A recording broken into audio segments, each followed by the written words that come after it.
আপনারা চাটা পেয়েছেন? চা জল পেয়েছেন? যা বলো।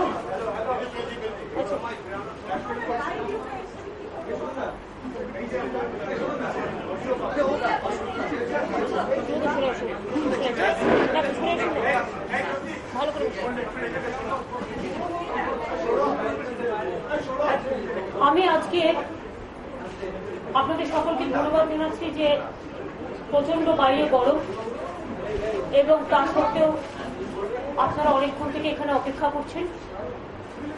আমিও অপেক্ষা করছিলাম। জেলা জেলায় একটা কাউন্টিং তো চলছে, সব খবরাখবর নেবার জন্য। মোটামুটি অনেকটাই পেয়েছি আমরা, হয়তো ফাইনাল স্টেজের একটু বাকি আছে, কিন্তু মোটামুটি এখন ধরতে পারা যায় কতদূর হয়েছে না হয়েছে।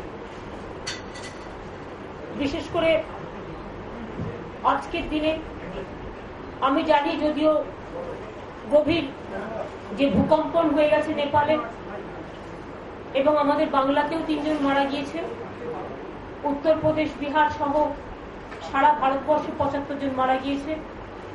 তাদের জন্য আমাদের হৃদয় অলওয়েজ শোকাচ্ছন্ন আছে।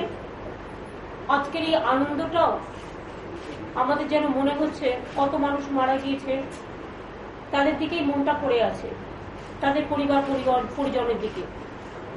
তা সত্ত্বেও গণতন্ত্রের নির্বাচনটা হচ্ছে গণতন্ত্রের একটা সবচেয়ে বড় উৎসব এবং গণতন্ত্রের এই বড় উৎসবে মানুষই হচ্ছেন সবচেয়ে বড় উৎসবের ধারক এবং বাহক।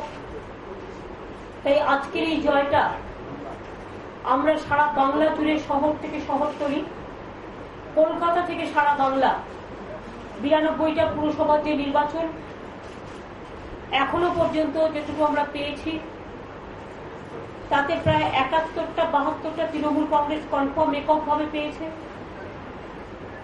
10টা 5টা মনে হয় সিপিএম পেয়েছে, 5টা বিজেপি পেয়েছে পুরসভার মধ্যে, এই বিজেপি বলছি সরি কংগ্রেস, আর 11টা সম্ভবত হাং আছে। এবং যেগুলো হাং আছে সেগুলো ম্যাক্সিমামটা আমাদের সাথে কথা ইতিমধ্যেই হয়েছে, আমাদেরই কিছু লোকজন আছে, সেটাও অনেকটাই করে ফেলবে।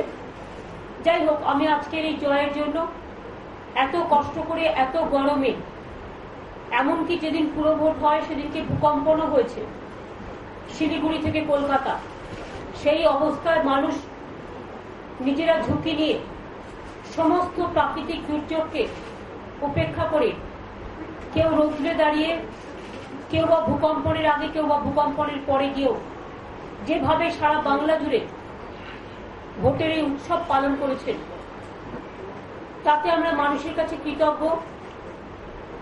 আমি বাংলার সকল মামাটি মানুষকে আমাদের অল ইন্ডিয়া তৃণমূল কংগ্রেসের পক্ষ থেকে আমাদের প্রণাম ও সালাম জানাচ্ছি, ধন্যবাদ ও নমস্কার জানাচ্ছি সকলকে এই সমর্থনের জন্য।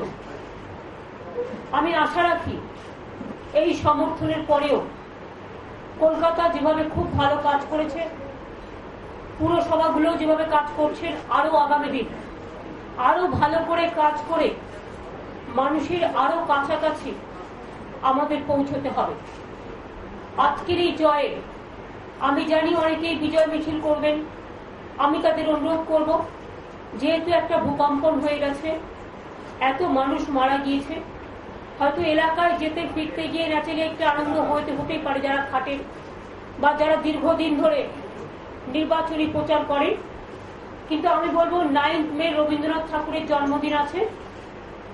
সেই জন্মদিনের দিন একই সময়ে বেলা 4টের সময় সমস্ত কলকাতা সহ বাংলার সব অঞ্চলে রবি প্রণাম করে কবিগুরু রবীন্দ্রনাথ ঠাকুরের পাদপদে আমরা মানুষের এই জয়টাকে উৎসর্গীকৃত করব এবং জয়ের যে সেলিব্রেশন, প্রতিবাদ যেমন আমরা করি 21শে জুলাই, একত্রিতভাবে যেটা করি সেটা 21শে জুলাই হবে আমাদের শহীদ সমাবেশে।